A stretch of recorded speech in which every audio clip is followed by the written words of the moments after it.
यापुढील जे क्षेत्र आहे त्याचा आणि मराठी माणसाचा फारसा बरा संबंध ज्ञात नाही.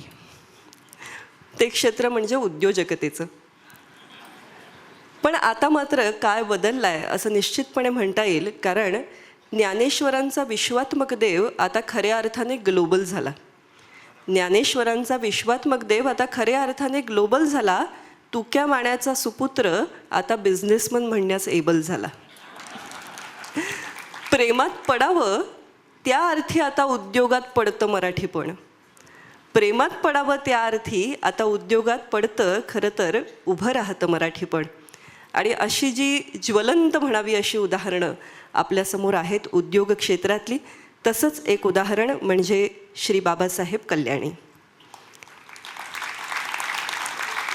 भारत फोर्ज आणि कल्याणी उद्योग समूहाचे शिल्पकार बाबासाहेब कल्याणी आज स्वतः या ठिकाणी उपस्थित राहू शकलेले नाही आहेत, पण त्यांच्या वतीने हा सन्मान Ganesh Chandan vice president HR Bharat Forge स्वीकारणार आहेत. गणेशजी, आपलं मनपूर्वक स्वागत आणि आपल्याला सन्मान स्वीकारण्यासाठी पुढे येऊन आसनस्थ होण्याची विनंती करते.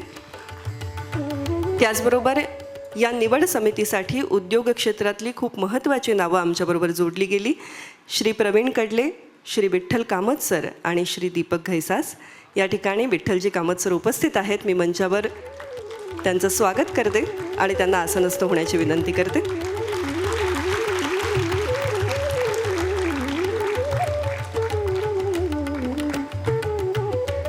उद्योजकता क्षेत्रातला हा जो सन्मान आहे हा आपण JRD टाटा यांच्या स्मृतिप्रित्यर्थ प्रदान करतो आहोत.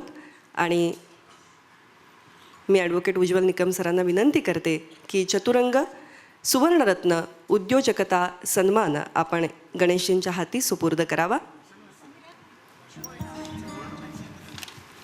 कांधे पे सूरज टिका के चला तू, हाथों में भर के चला बिजलियां.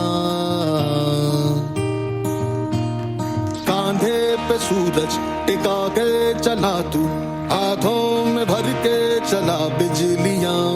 तूफान भी सोचे जिद तेरी कैसी, ऐसा जुनू है किसी में का. बहता चला तू, उड़ता चला तू, जैसे उड़े बेधड़क आंधियां. बहता चला तू, उड़ता चला तू, जैसे उड़े आंधियां.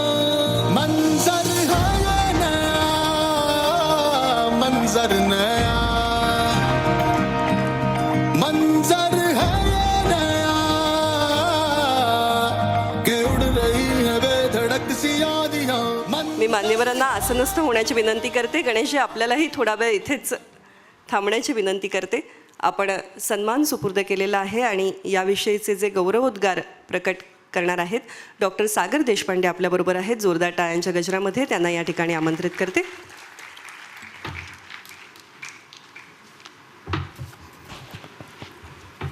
संयोजकांनी सांगितलंय की 240 सेकंदात बोला. काही झालं तरी महाराष्ट्रात घड्याळाचं महत्त्व कमी होत नाही. माझा संदर्भ वेळेचा आहे फक्त. त्यामुळे 52 वर्षात ज्यांनी आपल्या वडिलांचा व्यवसाय 100 कोटींपासून 3 अब्ज डॉलर्सपर्यंत नेला, त्यांचं वर्णन पुढच्या 4 मिनिटात मला करायचं आहे. मला असं वाटतं विद्याधर निमकरांनी ठरवून खिंडीत पकडण्याचा हा कार्यक्रम आहे, पण खिंडीत जायचं म्हणजे देशपांड्यांनीच जायचं हाही आपला इतिहास आहे.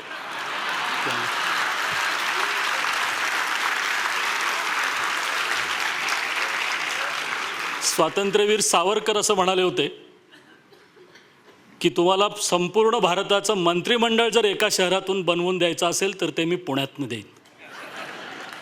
मुंबईकरांना हे पटायला हरकत नाही. आजही ही परिस्थिती तशी फारशी बदललेली नाही. त्याचं कारण हे केवळ पुण्याची नाही, महाराष्ट्राची ओळख आहे. आज आपण काकोडकर सरांचा सन्मान केला. भारताचं ज्ञान, विज्ञान आणि तंत्रज्ञान पेलणारे जे 5 मराठीकर आहेत तेही असेच आहेत: काकोडकर, नारळीकर, गोवारीकर, डॉक्टर भटकर, डॉक्टर माशेलकर. आणि ही जी परंपरा आहे ही सगळ्या क्षेत्रामध्ये आहे. जशी संगीतामध्ये घराणी आहेत तशी मग किर्लोस्करांचा आहे, फिरोदी यांचा आहे, बजाज यांचा आहे, गरवारेंचा आहे आणि तसंच एक घराणं आता कल्याणींचं पण आहे. तर डॉक्टर नीलकंठ कल्याणी यांचे सुपुत्र ज्यांचा आपण आज सत्कार करणार होतो ते बाबासाहेब कल्याणी पुण्यामध्ये शिक्षण आणि नंतर आश्चर्य म्हणजे बेळगावमधल्या राष्ट्रीय मिलिटरी स्कूलमध्ये त्यांचं शिक्षण झालं. आपल्याला माहीत आहे की मराठा लाईट इन्फंट्रीचं हेडक्वार्टर हे बेळगावमध्ये आहे. आपले जे सगळे बॉर्डरवरचे कमांडोज तयार होतात हे बेळगाव आणि कारवारच्या जंगलामध्ये प्रशिक्षित घेऊन तयार होतात. आणि अर्थातच त्यामुळे रक्तात उद्योग आणि शिक्षणात्मक देशप्रेम आणि शिस्त असं असल्यामुळे बाबासाहेब कल्याणींनी मग पुणे, बेळगाव, त्यानंतर बिट्स पिलाने आणि मग अमेरिकेमध्ये MITमध्ये शिक्षण घेऊन वडिलांनी ज्या उद्योगाची म्हणजे भारत फोर्जची उभारणी केली होती ते 1972ला ते तिथं सेल्स इंजिनियर म्हणून आले, पुढे सर्व्यवस्थापक झाले आणि त्यानंतर आत्ता 52 वर्षातला प्रवास चेअरमन आणि MD इथपर्यंतचा त्यांचा आहे. व्यापारी आणि प्रवासी वाहनांचे सुटे भाग तयार करणं, रेल्वे, अवकाश, जहाज बांधणी, ऊर्जा निर्मिती, तेल, वायू उद्योग, बांधकाम, खाण, मोबिलिटी, कास्टिंग आणि संरक्षण क्षेत्रामध्ये त्यांच्या उद्योगांची वाटचाल आहे. बाबासाहेब कल्याणी नेहमी म्हणतात,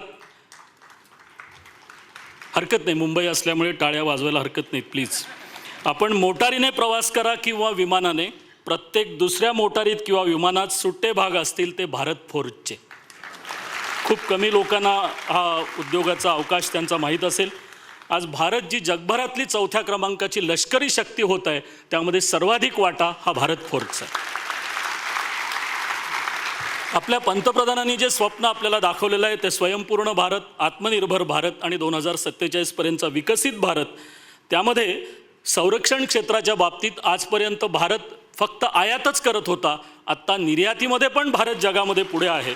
आणि मला असं वाटतं त्यामध्ये भारत फोर्जचा काय सहभाग आहे तर आपली क्षेपणास्त्र, आपले रणगाडे, आपली चिलकती वाहनं आणि आता भारतीय बनावटीच्या सीमेवरच्या तोफा या पुण्यातल्या भारत फोर्जमध्ये तयार होतात.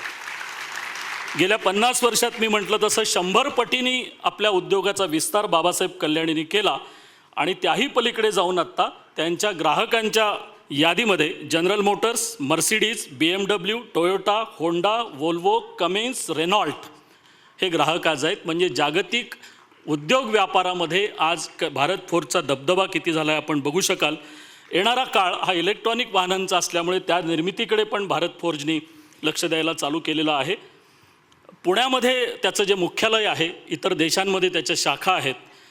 आणि पुण्याचं जर आजचं वास्तव जर बघितलं तर पुण्यामध्ये आज जवळजवळ सावित्रीबाई फुले पुणे विद्यापीठ या सरकारी विद्यापीठासहित 20 विद्यापीठ आहेत आणि पुढच्या नजीकच्या वर्षभरात 25 विद्यापीठं पुणे आणि परिसरात होत आहेत. 625 माध्यमिक शाळा, 225 कॉलेजेस, 27 नॅशनल इंटरनॅशनल संशोधन संस्था, 45 म्युझियम्स अशी पुण्याची या क्षेत्रातली वाटचाल आहे. आणि मला असं वाटतं की भारत फोर्जनी त्या दिशेनं पण एक वाटचाल केली की आपल्या सगळ्या कर्मचाऱ्यांना जगभरातलं अत्याधुनिक प्रशिक्षण मिळावं यासाठीची सोय पण भारत फोर्जनी 10,000 वर जे कर्मचारी आहेत त्यांच्यासाठी केलं आहे. त्यामुळे मला असं वाटतं भारत फोर्ज हे नजीकच्या काळात उद्योग क्षेत्रातलं एक विद्यापीठ म्हणून ओळखलं जाईल, इतक्या बहुरंगी त्यांची कारकीर्द होते.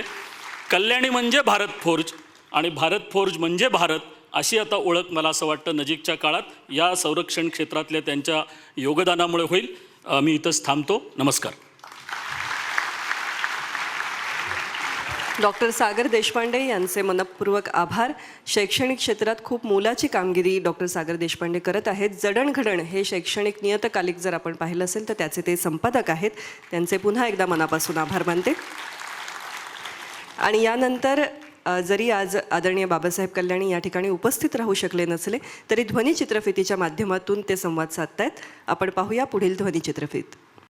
चतुरंग प्रतिष्ठानाच्या सुवर्ण महोत्सवी सांगता सोहळ्यामध्ये सुवर्णरत्न सन्मान स्वीकारण्यासाठी मी येणार होतो, पण काही महत्त्वाच्या कामासाठी मला तातडीने जपानला जावे लागत आहे, म्हणून मी या कार्यक्रमात उपस्थित राहू शकत नाही. त्याबद्दल सर्वप्रथम सर्वांची क्षमा मागतो.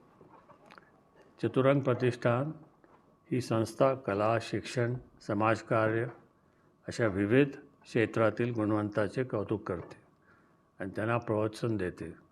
संस्थेचे हे काम गेली 50 वर्षे सतत सुरू आहे. दुसऱ्यांचे कौतुक करण्याची वृत्ती समाजात कमी होत असताना चतुरंग प्रतिष्ठानाने हे कार्य अधिकच कौतुकास्पद ठरते. मी चतुरंग प्रतिष्ठानाला सुवर्ण महोत्सवाचे शुभेच्छा देतो आणि त्यांचे अभिनंदन करतो. खरे तर चतुरंग प्रतिष्ठान विशेष करून सांस्कृतिक आणि शैक्षणिक क्षेत्रासाठी काम करीत असताना सुवर्णरत्न पुरस्कारासाठी त्यांनी माझ्यासारख्या उद्योजकाची निवड केली याबद्दल मला आनंद वाटला. औद्योगिक क्षेत्रात प्रतिनिधी म्हणून मी हा सन्मान विनम्रपणे स्वीकारतो आणि चतुरंग प्रतिष्ठानाच्या पुढील वाटचालीचा त्यांना मनापासून शुभेच्छा.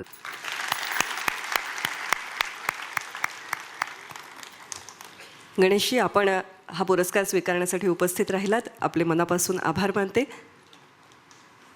आपल्याला आसनस्थ होण्याची विनंती आहे आणि त्याचबरोबर चतुरंगच्या कार्यकर्त्यांना विनंती आहे, आपण निवड समितीचे सदस्य या नात्याने विठ्ठलजी कामत यांना या ठिकाणी सन्मानित करावे.